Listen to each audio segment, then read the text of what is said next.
Hello, everyone. Welcome to The Love of Learning. I'm your host, Dr. Carl S. Moore, Vice President for Teaching and Learning at Howard Community College, and I'm joined here by wonderful colleague, Professor Tara Hart. Now, one of the things that's interesting is we've spoken many of times before, but I haven't really dug into your program and what you do. So if you can just reintroduce yourself to me, even though I know you. Talking about like how long you've been here, the program that you teach, and then we'll kind of go from there. Okay. Well, I'm Tara Hart, and I am currently a professor and chair of Humanities Department. I've been here for 25 years, and I've had a lot of different roles. My degrees are in English, and for a while I served over in the English and World Languages Division as a leader over there. And then I came over to the Arts and Humanities side of the house, and in Humanities I get to teach things like creative writing and a humanities class on happiness. Oh, wonderful. Now, I'm chomping at the bit, so to speak, in terms of that happiness course. So a student that's in your program, on your area, what are they, is it a certificate? Are they taking courses mostly, or degree programs? Tell me a little bit more about that. So we have a humanities AA degree. And so students who are interested in things like film, philosophy, women's studies, and general humanities come to us. And so you can hear there's a lot of different disciplines in there, but what they share is people who are interested in how people think and how we all try to clarify the human experience, the ways that we express ourselves through the arts. So for some students, the only arts classes that they might take for their degree is something like Humanities 101, where they're introduced to a variety of genres. How do we look and talk about visual art? How can we talk about music? What do, how long have human beings been striving to express themselves through these different ways? All my type of stuff. These are all, I think fascinating topics. And I think one of the favorite parts of my job, I think, is when students come in thinking, I'm just taking this is a requirement because I have to have a general education, but I really just want to think about engineering or health sciences or whatever that is. But to kind of see them realize, like, this has to do with me as a human being, that I'm connected to this long lineage of people who have the same questions that I do, and I can learn to talk about the arts or about philosophy in ways that are meaningful to me and that matter in my daily life. So the students who tend to major in this are often students who have an interest maybe in one of these disciplines, or they just feel like these are the classes that light me up. And I'm not quite sure what I want to do with that, but they're, of course, highly transferable, and they have time to make choices once they get to a four-year university. Wonderful. And that's a AA in Humanities. AA in Humanities. And you said women's studies, film, and philosophy. And philosophy. Yeah. That's in the last piece. I was previous guest. We were chatting about I forget the name of the course, but it's creating content and telling a story. I can imagine how those could inform that, and a number of other disciplines and areas. What are the most common, transfer type of avenues that students go down with it? I know it can go anywhere, right? Because it really does. Really, it is an undercurrent. But are there some popular ones that you see? Well, the students who, for example, are really drawn to philosophy. The philosophy part, okay. That they will find, this is a path through our degree. They have a lot of flexibility to either go broad or to focus on one of these disciplines. So they could, after in addition to doing their core courses and their other kinds of requirements, they could take a whole slew of philosophy courses, and we have several that they can choose from and go as deep and as high as they want to. Others might choose to focus on film, and of course we're film studies. So that's, and that's, they're not making films, they're thinking and Studying, talking about yeah, them. yeah. And so students might eventually transfer somewhere where they would have a degree, for example, like at College Park, they have, American Studies, for example, or, I see. or philosophy, or something that is, broader based women's studies, of course. So I think it's a great place for students who know their path, but not necessarily their destination. And where they can strengthen their writing skills, because our courses are writing intensive. Again, kind of find their focus among all of these different disciplines and what they really love to study. So yeah, and it appears, and correct me if I'm wrong, that they're through this understanding and shared discovery with other students, they're finding their feelings, right, around how much of it is introspective, and to what degree is it kind of like is it all kind of woven into one when you're understanding about the film, whether it's the film or the philosophy or the women's studies, how much of it is them learning about themselves through the topic, etc. Absolutely. So, but of course, too, they have to learn how to articulate their thoughts in a way that they're participating. Wow, which is another layer. In intellectual discourse around things that they may come in thinking are completely subjective. Wow. Like, who can tell me, exactly what this piece of art means, or, this poem or whatever. And it's true that there are, great art has, opens many doors and has multi-layers of meaning.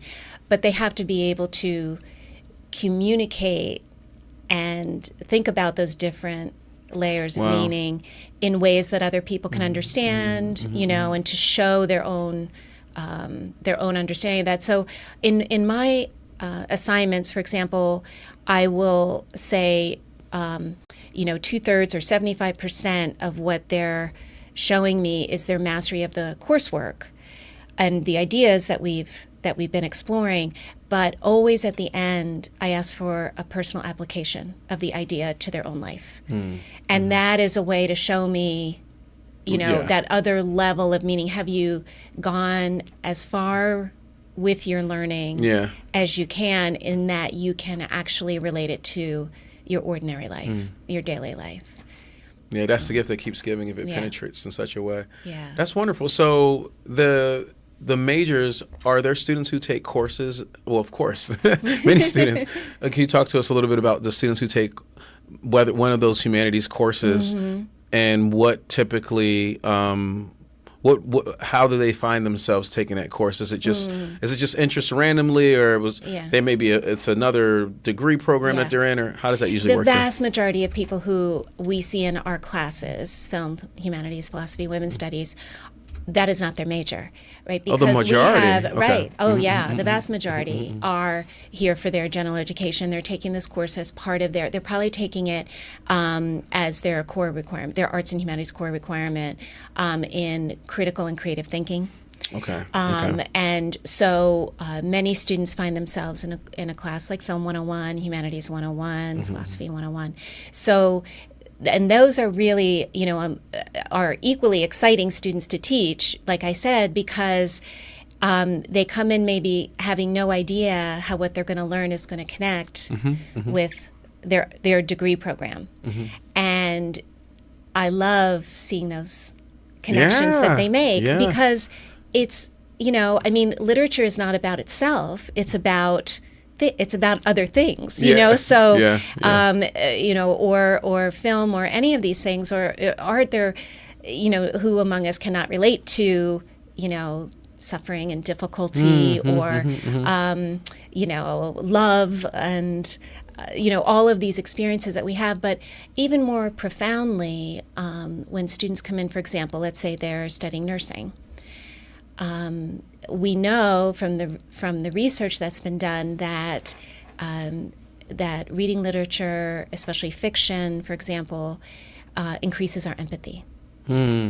So it's wonderful when they connect in that way, and I often will bring that up in class about the benefits of studying these things, and and how expanding our perceptions in this class means you're expanding your hearts and minds, right? Your humanity, to other people, and your ability to relate and goodness. communicate with other people. So I know that for many students in the beginning, it sounds very abstract and all that, but I'm hopeful that through those consistent personal applications of the ideas to their own life, that by the end of the semester, that there's been some convincing. Wonderful. So I don't want to use a judgment word like better, right? But you're creating better humans in a sense, or expanding the humanness, right? That's a value laden. So this is off topic, but it's directly connected in that I was just watching a video about the Khan Academy, and they're using AI. They have this AI bot that can serve as a tutor. Long story short is at the end, I was so excited to hear this gentleman, Khan, last name Khan, I forget his first name, say it. He said, human intelligence, we're going to grow the human intelligence. And I've been big on that. You may have heard me say that before. As AI and lots of robots are doing more things, this human literacy, and it seems like what you're saying from your, whether it's you're a major individuals who are taking this course, you're helping them with their human literacy. Would you say is that a thing in terms of their human intelligence? I mean, I know it isn't a popularized term, but you can talk to me a little bit about that, because it also lends itself to that happiness course, which is a human thing, right? Like we explore. So yes. So and I like that term, the human intelligence, because that kind of encompasses a lot of those different intelligences. Yeah, right? you mentioned the empathy, and all of those things, and that there's many different. Ways to be smart about things, right? And that and what we are today calling like divergent ways are just really. We're all divergent in I the say that all the time. Yes, we're all in the spectrum things that we bring. And so when students work together, like for example, and looking together at an idea or even a piece of art, and they're hearing each other, and they're all saying different things about it, and of course, maybe because of the way that such things are taught in the schools, their first question themselves is which one of these is right. And if we can think of it more as a community of learners here, creating kind of together building the meaning of what this is, and also the fact that this is their perceptions as unique individuals, but also in 2023. Yeah. Because no one's lived in this moment. Wow. And seen the things that yeah. Others do. So we talk about blindness and insight. I think that was originally from Paul de Man. The idea that at any moment we're standing in a place where we have a unique insight into things that has never been possible from at this point in time, but we're also uniquely blind to our own moment. It's only going to be with hindsight that we're going to be able to see all of the things. Like, for example, like all the, how the pandemic has affected us. We're uniquely able to see it in this moment, and yet at the same time, we're not going to be able to really fully understand it all in there. So these are the kind of ideas that we share together. And so in that way, I'm trying to expand, yes, they're not just their thinking, but their belief in their ability to grow their different ways of thinking. That's the gift that keeps giving, that belief, because it's going to keep growing, and you have to believe it can. And how intentional do you think, at the end of the program, students will be about really? Or is it just more of a kind of a felt sense they just can? How intentional do you think that they are about carrying that in to other programs? And in terms of the curriculum, are they going to graduate with this at front of mind, or is it kind of like, hey, maybe it'll emerge a little later in terms of how it's informing their other? So what we do see so far in the research, because this is a relatively young degree, it's been in place for some years, but it is a combination of many separate degrees that we used to have. So, but what we're seeing so far is that the more of these courses that students take, the more they are growing in the outcomes that we've established for the program. So that's good news, right? Yeah. But that also, like I said, our kind of legacy or our impact is much more felt through the many students who come through. And they may take just one or a couple, to fulfill a feeding requirement. So many, you so may we never want know. every course to be as rich as possible. And we hope that they'll choose, if they're only going to take one or two, that they'll choose the ones on the subjects that they're most drawn to. So you can see some students naturally gravitating toward, a film class or a philosophy course or, women's studies or humanities based on their own interests. And we hope that it I want to say exceeds their expectations, but gives them completely different things than maybe what they thought they were going to get out of it, other than just fulfilling. Well, wonderful. And when you say getting what they expected to get out of it, what is it that you found, and maybe it's by course like film, women's studies, et cetera, what do they love learning about? Like if you were to go each course, what would you say? It seems as if, I know you don't know, you haven't done like a survey of like, hey, but what are those things that you feel are maybe aspects of the course, or just, what are students loving it? And this shows the love of learning. yes, that's true. That's true.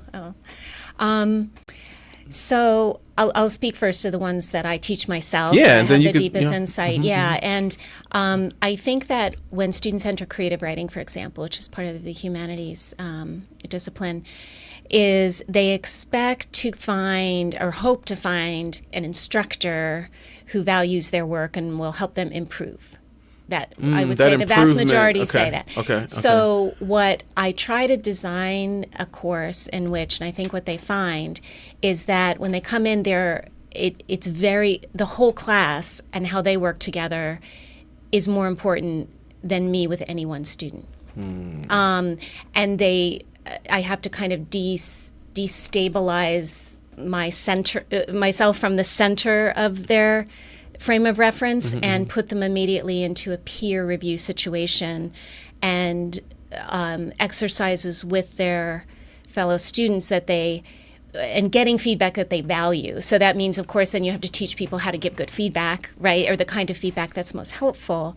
And what we know is that the most helpful feedback focuses on people's strengths. 100%. Which, right? Yeah. So it's, again, about that community of learners.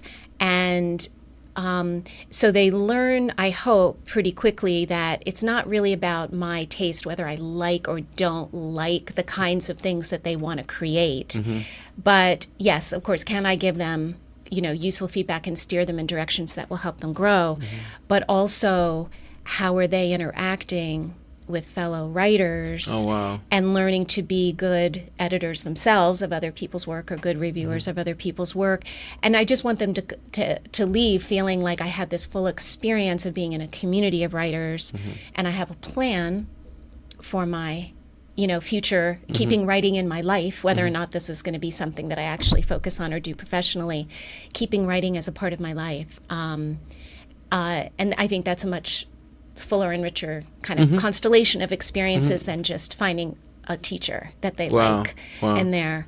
And of course, the happiness class, they come in, and in the beginning, I always, ask them about, what brought them there. And a lot of them, as we know, mental health concerns are skyrocketing across all demographics, and many of them are coming seeking a happiness class to help them with, to handle anxiety, depression, all of those things. And we talk about how, of course, no course is a substitute for proper support 100% and therapy, but they're looking for strategies. They're looking for ways to help themselves. And so I think, first of all, it helps to realize in the beginning of the course, when we go back, 2,000 years, that people were asking the same questions about happiness that we are now. And also that we have a whole unit on suffering in the class and understanding, suffering. And I think they learn I hope they learn to trust themselves, that the feelings they're having, and while they may be unique to circumstances in their own lives or to the age in which we're living, are again connected to this long lineage of people who have asked these questions, who have sought the same answers. And even though we use different words, like more clinical words for suffering, that's what we're talking about. Wow. Yeah. Right. Yeah. So that class, it's easier to see where they find themselves, to go back to your other question, because I think a lot of students come to that class being very open to self-exploration and to sharing with each other. And again, I'm hoping they find that community of learners, a safe place in which to grow their thinking. Yeah, and I was, as I mentioned to you before, I would have loved to have taken a happiness course. Yeah. It's still not too late. I still could take it. Yeah. That's really wonderful. So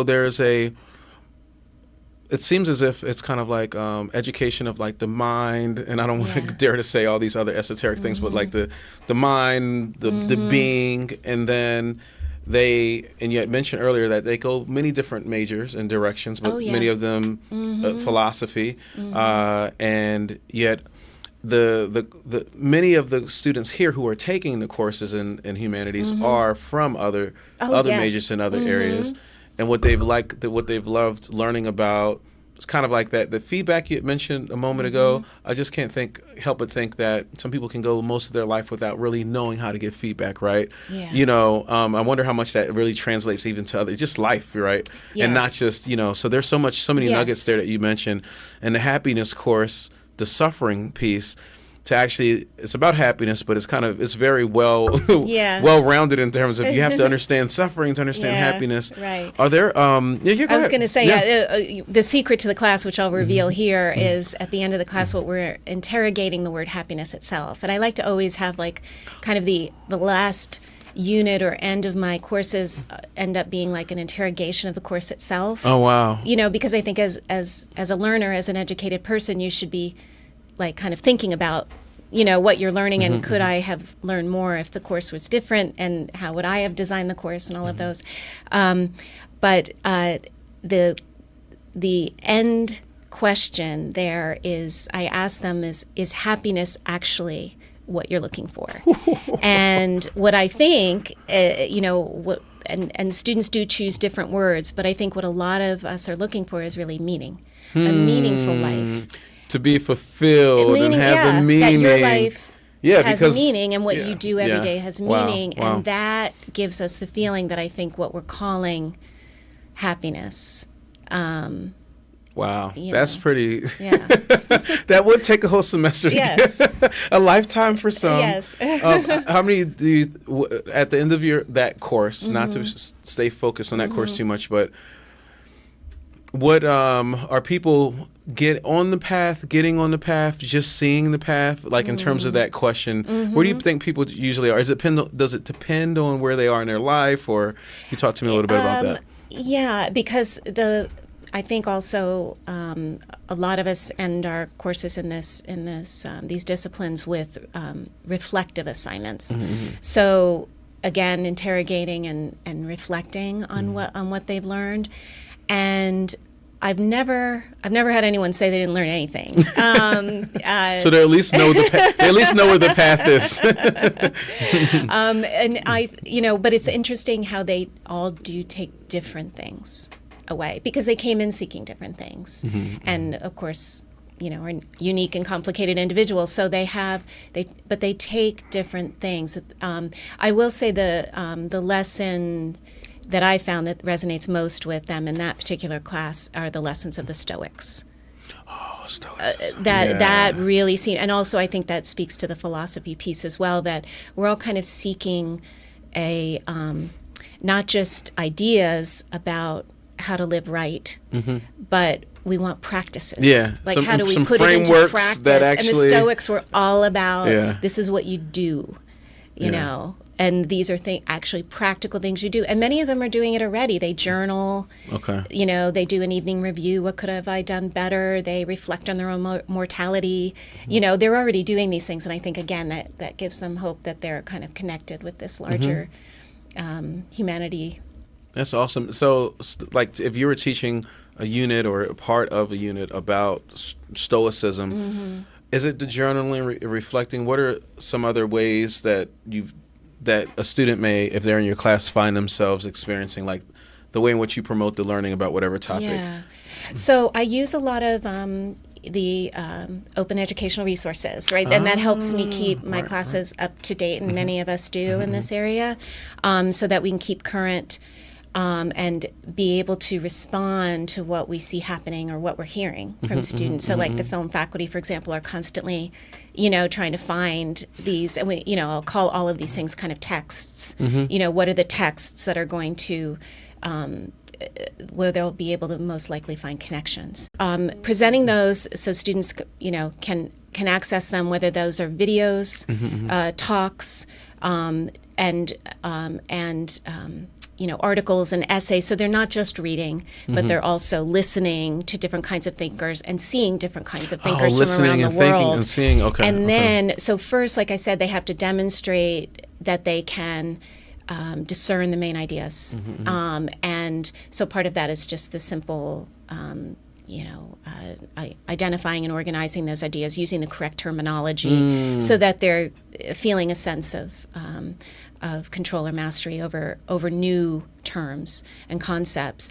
But then we want them to generate possibilities for other ways of thinking about it. What are all the ways that we could think about something like this idea from the Stoics of memento mori, reflecting mortality? What are different ways that we can think about that? Can we apply it in a different context? So it is very intellectual, but always kind of tying that back to their own meaning. And so I have there's a lot of flexibility in the assignments. Can you find a way to approach it in your own way? Can you find your own examples of this? Can you, put this, 1,000-year-old thing into a contemporary context? Oh, wow. And that shows that critical and creative thinking. And this is it's really awesome to just know, you hear about these things happening. I know I'm administrator here, but it's really awesome to see the rich examples of it, and because critical thinking and creativity, as of late when we're talking about technology and AI is doing so much more, those are the skills that even if you are utilizing technology, they give you the value or the edge, right? The degree to which you can critically think and the degree to which you can be creative. And I hadn't thought about it, even though I hear creative thinking, I haven't thought about it until you just mentioned it, that you're actually you're strengthening their creativity muscle, which you can use in any field, right? Would you say that's a thing, or am I going down the wrong angle there in terms of? Absolutely. So you're enhancing. So it's the human piece earlier, and then also creativity, which is another human piece. But it seems as if the students in the program will be able to leave with an enhanced creativity, and some people would think that you can't enhance that, but all the stuff that you just mentioned. Those are like little nuggets of enhancing a person's creativity. So I find it pretty fascinating. Yeah, we're naturally creative, right? Yeah. So it's just that the ways that we've had to kind of structure our world and academia and all of that have sometimes made us forget that. But so, for example, I was just looking at the movies sign here with Marie Westhaver and Mike Giuliano's podcast. They go outside the classroom to produce a show about other ways to think about movies. Beyond what they do with their students in the classroom, so that there's this sense of this is your creative life doesn't have to stop. I love that. And that outside of doing your papers and talking about things in the classroom, that people do this for fun, like join this on Friday night, and hear about these movies. But those professors in particular, I know that students really enjoy the way that their minds just kind of can open up like a flower around things like movies, because they do realize, and somehow film lends itself to this more, how many different ways there are to think and talk about, film with all of those layers. There's the story, but then there's the direction, and there's all of those creative and artistic layers. And so in any one class discussion, they're getting these, multi-layered 360 kind of way. What a gift to just be able to talking about these things and hearing from other students. So I think we all share that approach of if nothing else, we want them to leave the classes, whether they're a major, whether they're just on their broader journey, of knowing that they come out with more ways of thinking about things than they came in with, and confidence in their ability to. That's awesome. To think in new ways. Yeah, and I hope in listening watching, people can. Everyone wouldn't associate humanities, right, with such outcomes, right? They may just think they know. It's just a bunch of writing. So you really gave it a lot of texture, so I really appreciate it. And what would you say, as we kind of close out here, what would you say are some highlights of the program that people may not know? They're not on the campus. Are there any events or any upcoming items that you want to? So many, a few. So yeah, feel free to share whatever else you'd like to about the program. It's been really great chatting with you about so far. But okay, well, as part of the liberal arts pathway, so we come together around many different things. I mentioned film, and so there's a vibrant community of people, both students and people out in the Howard County community, who love to get together and view films together and talk about them, whether that's, we've been doing a lot of Zoom, of course, but we're hoping to bring back the in-person film festivals that people enjoy. We just completed this year's Blackbird Poetry Festival, an all-day celebration of poetry, and we bring a world-class poet to campus for students to experience, as well as a local poet to host them, and poetry workshops and open mics. We've been experimenting with open mics and realizing that I think students are hungry for that opportunity to share their own creativity in a safe and supportive place with others, whether that be poetry, music, fiction, and all of those. The Muse is the literary and arts magazine at the college that many of us work on or contribute to in some way, and that's a place to get published, whether you're a visual artist or some kind of writer. There's so much here. There's so many layers. I had mentioned before doing a part two with I had Patrick Pagano here before. We may have to do a part two as well. So this has been really great. It's been great learning more about your program, and I really appreciate you all for tuning in and listening into The Love of Learning. I'm your host, Dr. Carl S. Moore, and we'll see you next time.